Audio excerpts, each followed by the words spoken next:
title of the drash that God has put upon my heart is The Staff of King Messiah. The Staff of King Messiah. And having read it to our portion, you should have an idea of where, by the Spirit of God, he wants to lead us into that truth, right? The Staff of King Messiah. So look with me at Romans 10, verse 4. I want to look at it first in the King James Bible. In the King James Bible, KJV, it says, "For Christ is the end of the law for righteousness to everyone that believes." Christ is the end of the law.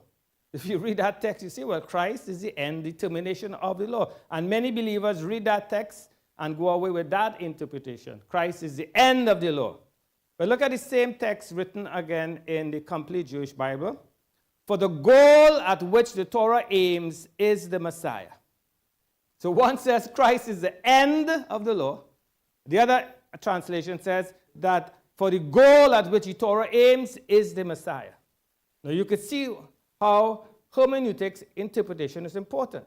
Because if you believe that Christ is the end of the law, then you believe that the Torah is abolished and now you live under grace. Because Christ is the end, termination. But if you believe that the word end doesn't mean termination there, even in Greek it means goal, the aim. For the goal at which the Torah aims is the Messiah. So with that in mind, we're going to go into the Torah, asking the Spirit of God to open our eyes to behold wonderful things out of His Torah. Because the aim or the goal of the Torah is Messiah. All right, so empowered by the Spirit. So let's look now at Mark 4. Christ, Messiah, is the aim, the goal of the Torah. So he teaches us about the kingdom. The Word has become flesh, he's tabernacle among us, and he's teaching us as a rabbi from Nazareth. And he said, that's Yeshua, "The kingdom of God is like a man who scatters seed on the ground." He's given us an illustration. He's trying to teach us, right? Nights he sleeps, days he's awake, and meanwhile the seeds sprout and grow. How? He doesn't know. By itself the soil produces a crop. First the stalk, then the head, and finally the full grain in the head. But as soon as the crop is ready, the man comes with his sickle because it's harvest time. So here is the master illustrating the kingdom. Remember, he's a kingdom man. He came to proclaim the kingdom, and he's given us an illustration. What does that have to do with the Torah portion? We'll see. But I want you to see how he says there is progressive growth. Keep in mind, progressive growth. All right? We're learning and we're growing in the Messiah. So with that in mind, let's go now to Numbers chapter 17 or 16 as will come up. Numbers. And we're going to look at this Torah portion. Adonai said to Moshe, "Tell Eleazar, the son of Aharon, the Kohen, to remove the fire pans from the fire and scatter the smoldering coals at a distance because they have become holy."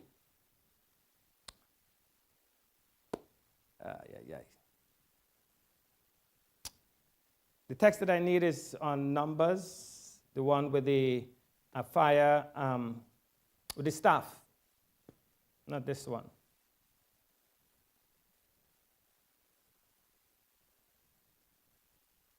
Yeah, just give you a little time to bring that up. So the one I want to get is the one on Numbers where he talked about putting the staff in front. Yeah, that one.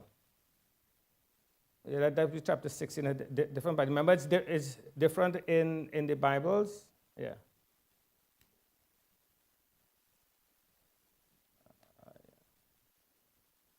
Okay, let me just read it from number 17 from here so that you'll see it. All right? So it's number 17 in the NASB, slightly different in the Complete Jewish Bible. So it says this: "The Lord spoke to Moses, saying, Speak to the sons of Israel, and get from them a rod for each father's household, 12 rods from all their leaders according to their father's household. You shall write each name on his rod. And write Aaron's name on the rod of the Levi, for there is one rod for the heads of each of the father's households. You shall then deposit them in the tent of meeting in front of the testimony where I meet with you. For it will come about that the rod of the man whom I choose will sprout. Thus I will lessen from upon myself the grumblings of the sons of Israel who are grumbling against me." Moses therefore spoke to the sons of Israel and all their leaders, gave him a rod apiece for each leader according to their father's household, 12 rods with the rod of Aaron among their rods. So Moses deposited the rods before the Lord in the tent of testimony. Then verse 8. Now on the next day, Moses went into the tent of testimony, and behold, the rod of Aaron for the house of Levi had sprouted and put forth buds and produced blossoms, and it bore ripe almonds. Moses then brought out all the rods from the presence of the Lord to all the sons of Israel, and they looked, and each man took his rod. But the Lord said to Moses, put back the rod of Aaron before the testimony to be kept as a sign against the rebels, that you may put an end to their grumblings against me, so that they will not die. Thus Moses did just as the Lord had commanded him, so he did. Then the sons of Israel spoke of Moses, saying, behold, we perish, we are dying, we are all dying. Everyone who comes near to the tabernacle of the Lord must die. Are we all to perish completely? So that's the text that we have before us. And I want you to see the kesher. Kesher is the connection. Remember we just read about the bud and the stalk and then the full grain. And here we have a miracle in verse 18. I'm going to read verse 8 again. Read it, hear it again. Now the next day, Moses went into the tent of the testimony, and behold, the rod of Aaron for the house of Levi had sprouted and put forth buds, produced blossoms, and bore ripe almonds. Buds, blossom, almonds. I don't know if we have really looked at that and consider what are the implications of that. But see, look at the context of which we are speaking here. God has given us this, right? And he's showing us it is progressive revelation. Progressive revelation. But look at the context of the Torah portion. Korach. Look at the context of rebellion. And in the midst of this, you have this miracle. Miracle. How does a dead rod begin to sprout buds, blossom, and have almonds? How is that possible? What is different between the rod of Aaron and all the other rods? What's different? And why is that written there for us? How is that the kingdom? How is that Messiah? The goal of Numbers 17 is the Messiah. So how is this the Messiah? Consider, how is this the Messiah? Well, let's go back to Romans chapter 8. Remember this, where sin abound, grace, somebody help me. Where sin abound, grace, much more abound. You ought to know that text. Where sin abound, grace, much more abound. So in the context of sin abounding with Korach, what do you have? Grace, much more abounding. Are you seeing it? That's Messiah. So look at this context. Look at rebellion. Verse 6. Having one's mind controlled by the old nature is death. Think now Korach. Think about what happened to Korach. But having one's mind controlled by the Spirit is life and shalom. Think about the buds. Think about the blossom. Think about the almond. For the mind controlled by the old nature is hostile to God. Think about Korach and his friends, how they were hostile to Moses and Aaron. Because it does not submit itself to God's Torah. Are not all God's people holy? Indeed, it cannot. Verse 8. Thus, those who identify with their own nature, their inner Korach, cannot please God. But you do not identify with your own nature, but with the Spirit, because your own nature is like a dead rod, provided the Spirit of God is living inside you, like in Aaron's rod. For anyone who does not have the Spirit of Messiah doesn't belong to him. However, if the Messiah is in you, then on the one hand, the body is dead because of sin. But on the other hand, the Spirit is given life because God considers you righteous. And if the Spirit of the one who raised Yeshua from the dead is living in you, think about the imagery of Aaron's rod. A dead rod raised to life. Are you seeing the imagery of Messiah? Then the one who raised Messiah Yeshua, causing buds and almonds from the dead, will also give life to your mortal bodies that like a dead rod through his Spirit living in you. So then, brothers, we don't owe a thing to our own nature. I love that. that would require us to live according to our own nature. We don't, all right? For if you live according to your own nature, you will certainly die, just like Korach and his family. But if by the Spirit you keep putting to death the Korah-like attitude and ideas, the practice of the body, you will live. All who are led by God's Spirit are God's children. So that's the context we have there. And God is saying now, he wants to open our eyes to behold wonderful things from the Torah. So right away in Romans chapter 8, we begin to see the context of a hostile mind. But Paul is a rabbi. He's thinking about Korach. He's thinking about the hostility. He's thinking about the rebellion of rising up against Moses, rising up against Aaron. He's thinking about all of that, and he's telling us, beware. So this is a warning for us. So look with me at Jude chapter 11. Jude chapter 11. Woe to them in that they have walked the road of Cain. That's Cain. They have given themselves over to the money, to the error of Balaam. They have been destroyed in the rebellion of Korach. Now, this is Jude. This is the brother of Yeshua. And he's writing to a congregation. And he's telling the congregation, in your midst, you have people who act like Cain, who act like Balaam, who act like Korah. And these people, with those attitudes, whoever they may be, are filthy spots at your festive gatherings meant to foster love. Why we gather together? It's to foster love. However, there are those with a filthy attitude that will come to do something different. They share your meals without a qualm, while caring only for themselves. This is God revealing here. They are waterless clouds, carried along by winds, every wind of doctrine, trees without fruit, even in autumn, and doubly dead because they have been uprooted. Are you seeing the imagery of Korach? The dead rods, and what's happening in the congregation? This is where it's coming home now. And God is helping us to understand what's happening there. So let's consider Korah. He challenged Moses' authority to lead Israel. He challenged Moses hearing from God. He objected to the fact that God would have appointed Aaron. So there are three messianic offices of prophet, priest, and king. And Moshe was like functioning in that, and Aaron. And Korah challenged that. So what we're seeing really is that Korah challenged Moshe, but challenging Moshe is to challenge the prophet like Moses, which is Messiah. So even today, you have people who challenge the authenticity of Yeshua. Is he Jewish? Is he divine? They're still challenging Moses, still challenging Messiah. They're rising up to say, you are not the Messiah. They're rising up to say, you don't hear from God. It's a Korah spirit. That's what's happening. It's happening, and we're seeing it, and God is showing us now, right? That's what's happening. So why are we studying it, brethren? Why do we study this portion? Because God is saying, you and I have the potential and the proclivity to act just like Korah. That's why he's telling us, go through this every year. Why do we do this? Because we have nothing to do? No, he's warning us. He's telling us, these things were written for our learning. So because we have the potential and the proclivity to rebel, we study Korah. And we consider what happened to Korah. And we learn. We don't have to make the same mistakes. We can learn from other people's mistakes. We saw what happened to Korah, and God is saying, I have not changed. If you act like Korah, this is your end.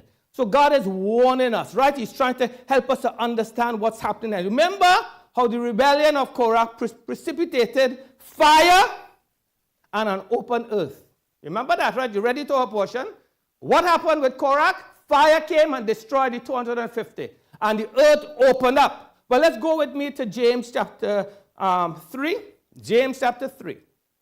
Yes, the tongue is a fire. Are you seeing it now? Fire came down and destroyed the 250 persons who were challenging the authority of Moses. Yet the tongue is a fire, a wall of wickedness. The tongue is so placed in our body that it defiles every part of it, setting ablaze the whole of life, and is set on fire by Gehenna. Are you seeing what's happening here? God is saying, the fire that came down is my judgment. When we use our tongue like Korah, that is God's judgment already on you and the community. The tongue is a fire. Same thing will happen in Korah, same thing happening in congregation. The same fire. Consider, brethren, consider. Now, go with me to 2 Timothy 2. In 2 Timothy 2, again, the Rabbi Saul is writing, and he says this. Keep away from godless babbling godless. But in other words, you talk, but nothing about God in that conversation. For those who engage in it will only become more ungodly. Keep away. And their teaching will eat away at people like gangrene. Remember the plague? Gangrene. Hymenaeus and Philetus are among these. I love how the Apostle Paul knows his brethren, and he's zeroing out particularly by name, like Korah, Abiram. He's singling out by name those who are doing this. They have missed the mark. What is sin? Missing the mark. As far as the truth is concerned, by saying that our resurrection has already taken place. So they are in doctrinal error. And they are overturning some people's faith. You got to remember Korach. This thing is written for us. Some people believed Korah and their faith was also overturned. Nevertheless, God's firm foundation stamps with these words, the Lord knows his own. And let everyone who claims he belongs to the Lord stand apart from wrongdoing. Not verse 20. Just go back to verse 19, please. Good. If you look carefully, you would see two sentences here in quotation. The Lord knows his own, and let everyone who claims he belongs to the Lord stand apart from wrongdoing. I don't know if you're able to recognize that, but those are two quotes from this week's Torah portion. That's exactly what God would have said. The Lord knows those who are own. Let everyone who claims he belongs to the Lord step apart from wrongdoing. You remember what God says? Remove yourself from the family of Korach and his people. That's what he's saying. So Paul is saying the same thing that happened in Numbers, it's the same thing that's playing out here. So let's look at Numbers 16 verse 1. Numbers 16 verse 1. We have this text. Numbers 16 verse 1. Now Korah, the son of Ishar, the son of Kohath, the son of Levi, with Dathan and Abiram, the son of Eliab, and On, the son of Peleth, sons of Reuben, took action. Now what's interesting, you've seen the word action here, but in some Bibles the word action is in italics, which means it's not there. So it could be read this. The sons of Korah and all of them took, and there's nothing after that. What did they take? They really took nothing. Because once you engage in rebellion against God and his leadership, it comes to nothing, and you come to nothing. Consider. But notice the names, Korah, Dathan, Abiram, and On. Korah, Dathan, Abiram, and On. All right? Good. Now, what I find interesting is when God gave the judgment, On was not there. In other words, when God gave the judgment, Korah, Dathan, and Abiram went down into the earth. But On was not there. Now that's significant. If you want mindful of that, you should see it now. And there's a midrash that says, this tells us about two kinds of wives. This tells us about two kinds of wives. Because the midrash is that the wife of Korach instigated him to go against Moshe. She tried to discredit Moshe in every which way. So by the time Korah took action, he was really acting on behest of his wife. Wives, be careful. But the wife of On the other hand, said to him, what you doing in that? Why are you getting yourself involved with Korah? You want him to rule over you? Stay away from that, my husband. Stay away from that. So the Midrash says that On had promised that he's going to go up against Moshe. So the next day, they came to the tent, and On's wife sat outside, and she was combing her hair. And she said, my husband is sleeping. I'm not going to wake him up. So by that, he didn't find himself going up against Moses. You see what happened? Look with me at Proverbs 14, verse 1. Wives, be careful, be careful, be careful. Two kinds of wives. A spouse could make us or break us. God give us godly spouses. Every wise woman builds up her home. That's the wife of On. But a foolish one tears it down with her own hands. Think about the wives of Korah, Abiram, and Dathan. The Midrash is telling us the wife had the opportunity to save their husbands, and they didn't. This is a warning. This is an encouragement to wives to be very mindful. You are influential, so ensure that you influence God for good. All right? That is what God is saying. So On's wife, as I said, protected him. And I believe this is a lesson for us here, because you know in the Tanakh it is written about Nabal and Abigail. Wives, if you have a Nabal for a husband, you need to be an Abigail. Right? You know, read the story. You know where that wisdom is coming from. And if you have Job's wife for a wife that says, curse God and die, then you need to be like Job. These things are written for our learning so that we don't make the same mistakes. Why do you think we're going through it? So that we and I wouldn't make the same mistake. You got to be discerning. Now look with me at Psalm 42.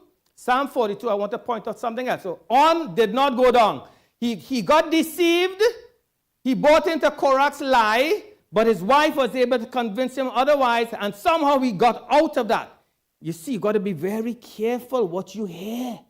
As I said, the Torah says, do not accept the evil report. And I've said it again and again. I have to say it again until I blue in the face or until the kingdom come. But I'll say it again and again. The Torah says, do not accept an evil report. It didn't say, don't hear an evil report. Because as a rabbi, I hear all sorts of reports. But as a rabbi, I don't accept until I investigate thoroughly. I give the benefit of the doubt. And many of our dear saints accept things without investigating thoroughly. That is demonic. That is foolish. That is unwise. That will cause you to go down into the earth. Because like On, he got out of that. The others, Korah, yeah, Moses, really? Well, you find ground. You want to find ground? You will find ground. And you tire people head and mind, and they follow you blindly and foolishly to their death. But we have On, who says, no. I am discerning. I am recognizing what's going on here. I am not going down. But look at this. For the leader, a mashkil of the descendants of Korach. Didn't God say all the family of Korach will die? How come we have a descendants of Korach writing Psalm 42 verse 1 and 2? Let's read the next verse. Just as the deer longs for running streams, God, I long for you. I am thirsty for God, for the living God. When can I come and appear before God? Why am I saying that? If the children of Korah didn't look at Korah and see, Dad, I see what you're doing. I am not following that. We were never heard as a deer pants for the water. So my heart thirsts after. Are you seeing what's happening? They were able to discern and say, I love you, Mom and Dad, but I separate myself from your iniquity. That's how we have Psalm 42. Are you seeing it? So what is the lesson? God is saying to children, be wise. So go with me to Ezekiel chapter 18. He's speaking to spouses, he's speaking to wives. Ezekiel 18. Now suppose he has a son who sees all the sins of his father committed. So you've got to be a discerning child. Thinks about them and behaves differently. So God is saying, you are foolish son and daughter to see your parents doing wrong and you follow it. God says, I will judge you because for your foolishness. You're supposed to know better. You don't say, well, because it's my mother and dad, I have to follow them. No way. Or because of your spouse, I have to follow them. No way. You're going to be accountable before God. Don't you have a mind to think through this? Or are you going to let somebody sway you into doing wrong? Unless you have some wrong in you that God is dealing with. So this son doesn't eat on the mountains, raise his eyes to idols of the house of Israel, defile his neighbor's wife. That's what his parents did, but he didn't do it. Wrong others, keep pledged property or take by robbery, but gives his food to the hungry and clothing to those in need of it. He refrains from oppressing the poor, and he neither demands or accepts interest, because he saw his parents doing that. He obeys my rulings, lives according to my laws, so he will not die for his father's sin. He will certainly live. Are you seeing what God is saying here to parents and to children? You've got to be a disciple of Yeshua to love the master above your wife, above your husband, above your mother, and above your father.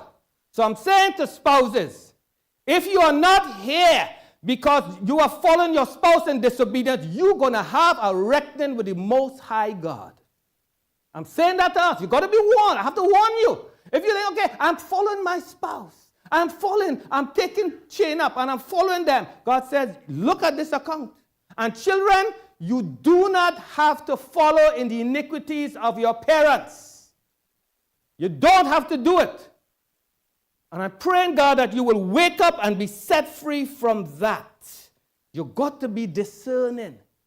No one should pull you down. You let no man take your crown. You got to be discerning. And far too much, enough congregations have been split because of the Korach rebellion. You rise up against authority. You question this, you question that, and you have a following after yourself. And people who are undiscerning go down into the pit with you. And God is saying, no. Look at it and be discerning by my spirit. So, Numbers chapter 16, verse 28. Look at the account. Moses said, here's how you'll know that Adonai has sent me to do all these things and that I haven't done them out of my own ambition.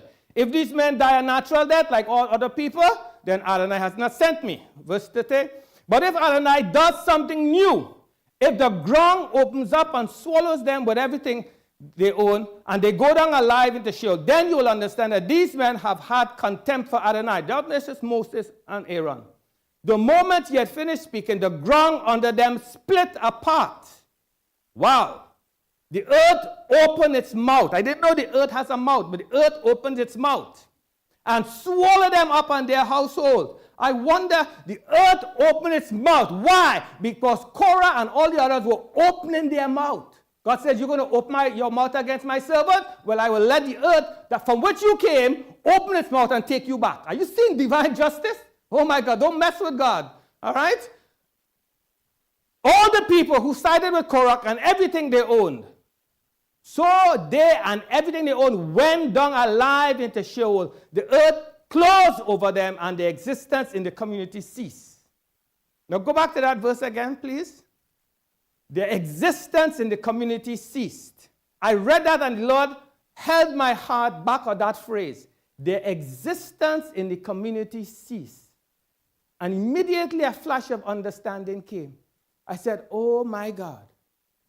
This is not just talking about, it is fascinating to think about you're standing right here and right there the ground open and swallow people. That is amazing. That has never happened, right? But it happened. That's something new. But then God says, there's another level of looking at this, you know. Their existence in the community ceased. Are you seeing where I'm going with this?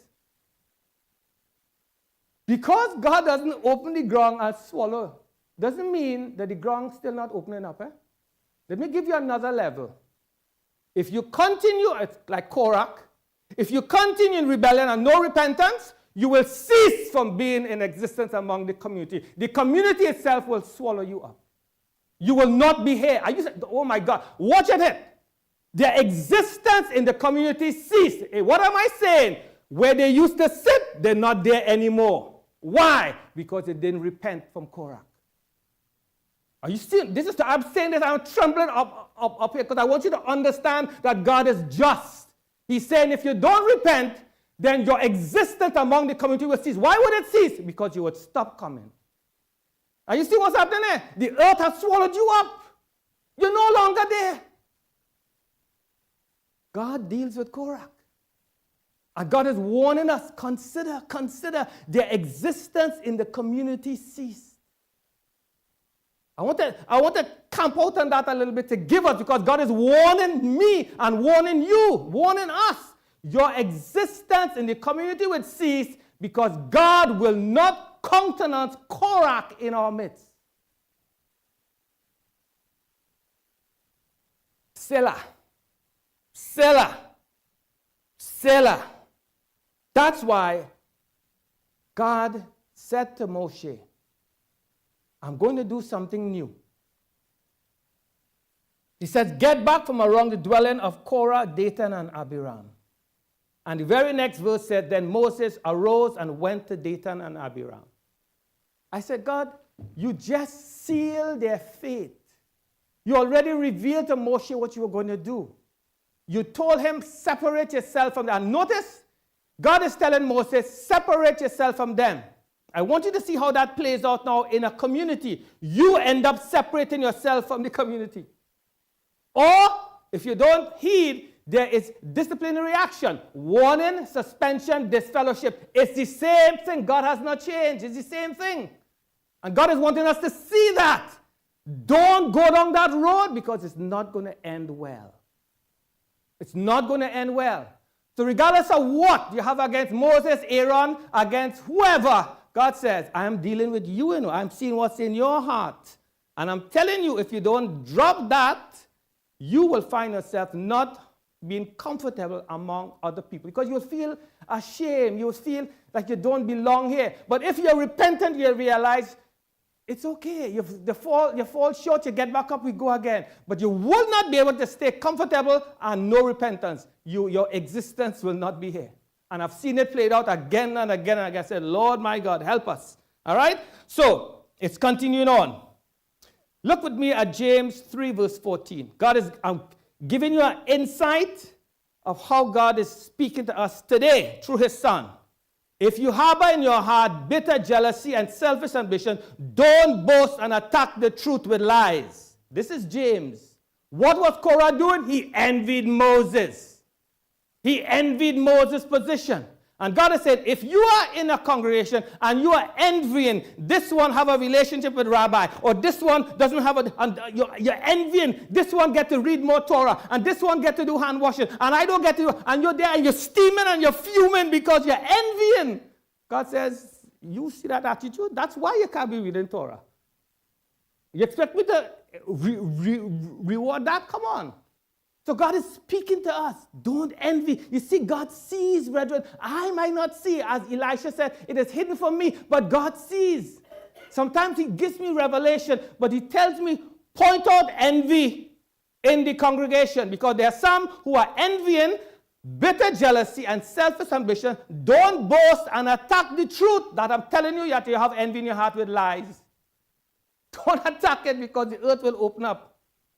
Oh, Lord, help us. So, Father, help us as we come to understand what you're doing in our midst. Help us to remember how seeds of rebellion came, and help us, Lord, to step away from that in the name of Yeshua, the Messiah. Oh, my God. So, look with me at Numbers 16, verse 12.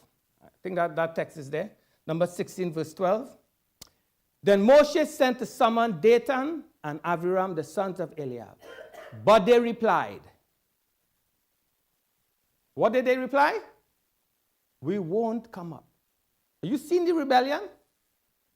Moshe is telling you, come. And you say, I'm not coming. Because as far as you're concerned, Moshe is just a man. Moshe is just a man. If you continue to look at your leaders as just human beings, which we are, you would miss Messiah. And if not for us, then for Messiah's sake, come up. Come up. Don't say, I'm not coming. Who is he? The minute you do that, the earth is waiting to swallow you up. It has already swallowed you up. So God is helping us to see what's happening here, brethren. So, as I close, I want us to look at this. There's this judgment that has been given. And God said, okay, I'm going to destroy these 250 people. Remember, they were carrying incense. Go with me to number 16, verse 37. They were carrying incense in their fire pans, right? God says, listen, scatter away the coals. Go with me to verse 38. Scatter away the coals, but take up the incense. Take up the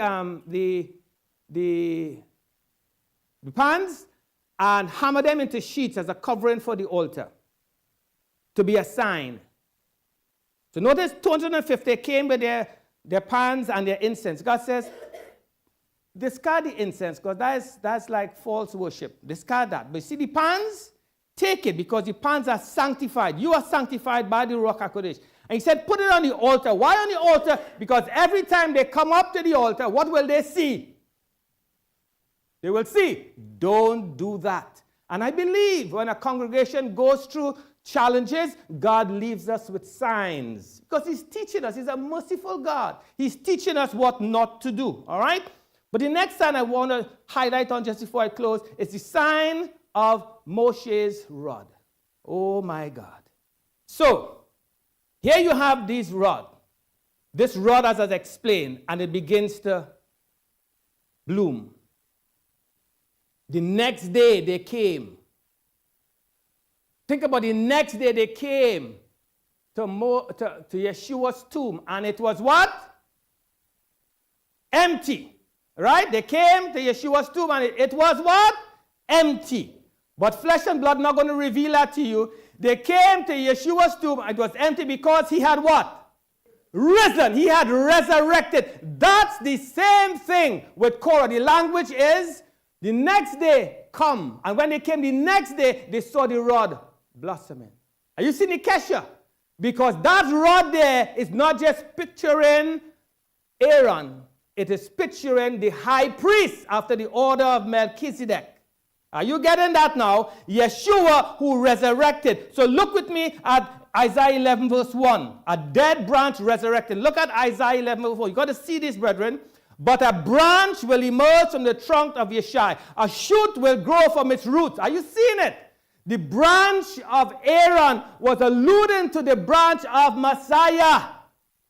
Yeshua is that staff. Yeshua is that branch. And God was saying, I am telling you that I chose Aaron.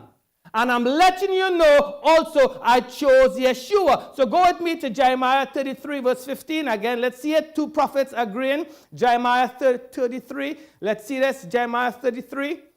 When those days come at that time, I will cause to spring up, think about this protein, for David, a branch of righteousness. He will do what is just and right. Who is that? Yeshua. So God is showing us something, brethren. Why? Because he knew that in our day, we will have people who would question his divinity, question his deity, question his Jewishness. And he has to leave a sign for us. Well, the sign is Yeshua HaMashiach.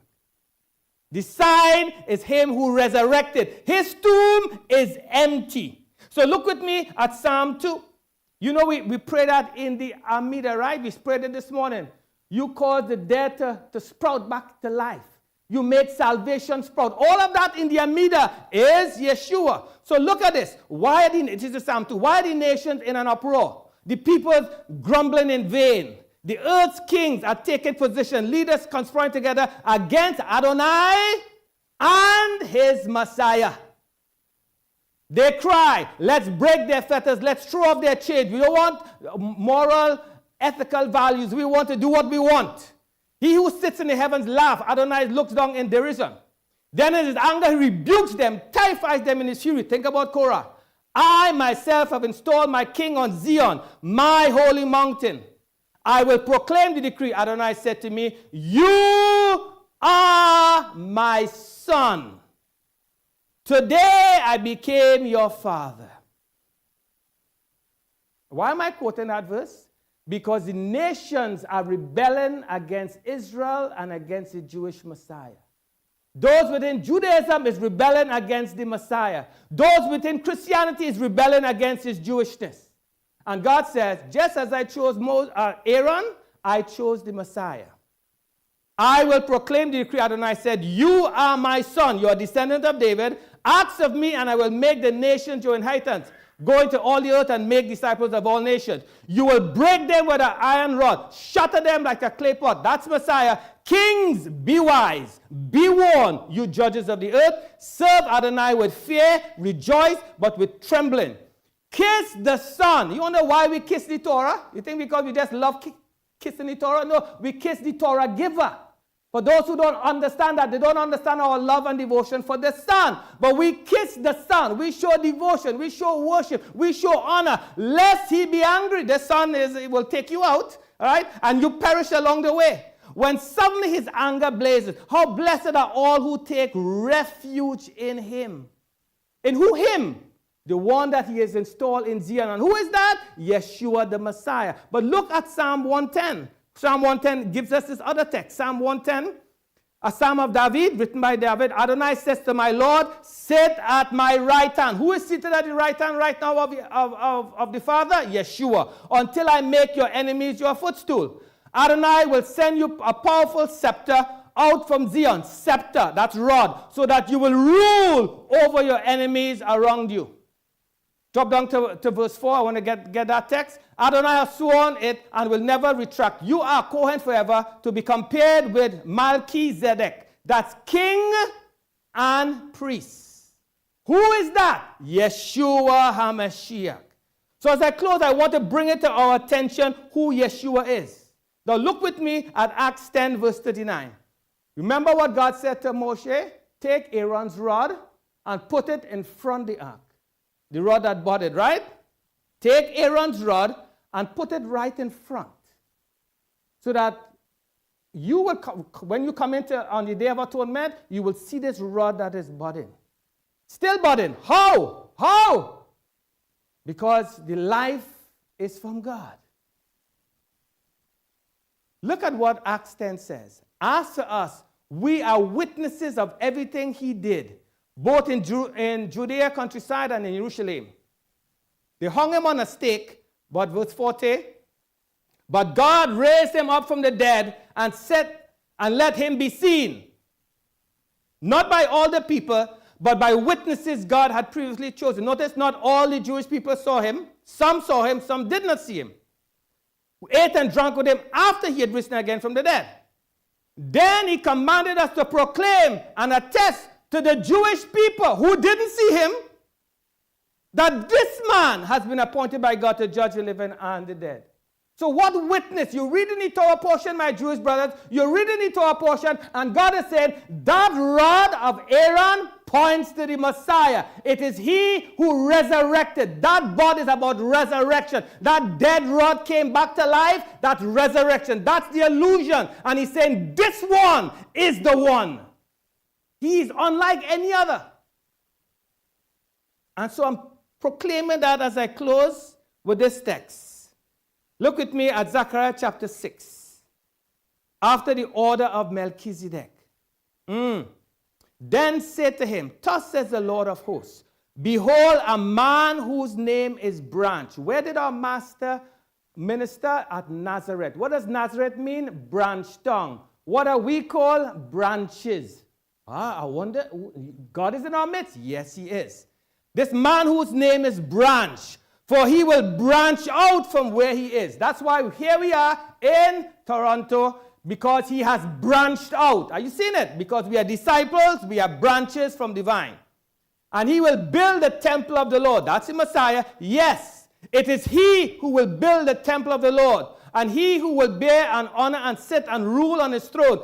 Thus he will be a priest after the order of Melchizedek. And the council of peace will be between the two offices. What two offices? Priest and king. Priest and king. So who is Yeshua? He is the priest after the order of Melchizedek. He is the king, and he's blossoming and ruling in our lives. I pray, God, that you and I would learn the lesson of Korach. Stop rebelling against leadership. That's the lesson of Korach. But he's saying to us who still struggle with the messiahship and divinity of Yeshua, deal with your Korach spirit. Because your inner Korach is rising up and say, you are not the Messiah. You are not divine. That's your inner Korach. You may not want to call it that, but I'm telling you, that's the rebellion that is taking place inside of you. God has given you the Messiah. Here he is. Go in Jerusalem. Can you find his tomb? Go. It's empty. You can find the tomb of everybody else. Ramban and all of that. You can dig up their tomb and bones will be there. But go in that tomb in Jerusalem, there is no bones. Why? Because he is resurrected. His rod is still there, blossoming and blooming. That's why we are here. And so, brethren, I pray God by his grace that you and I will receive this Messiah and know that he is in our midst and will be able to see out of rebellion comes grace of resurrection. Out of our discouragement and rebellion could come a turnaround. God is saying, even you at the edge where the earth is willing to swallow you, God is able to pull you back from that. That's a merciful God. He said, I'm willing to pull you back. But if you insist on going, I will accommodate you. But God is a gracious God. God could say, you see that bitterness that you harbor? I could turn that around to cause you to be submissive. You see that anger that you have? I could turn that around. Don't be like Korah. Remember on. Separate yourself from that and don't fall into that ditch. Too many people have fallen into that ditch. And I believe God is saying to us as a community, look at this sign. Don't let us repeat this again. God is in our midst. Is Messiah in your midst? Then I will begin to see it. A little bud here, a little blossom here, and a little fruit here. Over the time, I will see you growing, becoming more like Messiah. I speak to those areas in your life in which it is dead. I'm looking at a rod, it is dead. You are devoid of the Spirit. You have no Messiah in that area. It's not there. But by the Spirit of the living God, I speak to your dead rod and say, live, blossom, begin to bud, and you will start. A little bud, you could barely say it, but I am sorry. It's a little bud, but I am sorry. And then you begin to go on and begin to blossom a little more. And then your spirit becomes so sensitive that the minute you sense you're doing wrong, God convicts you. That lesson, brethren, is for us. Don't think about Korach now. Think about your inner Korach and ask God to deliver you and set you free. Can we all rise?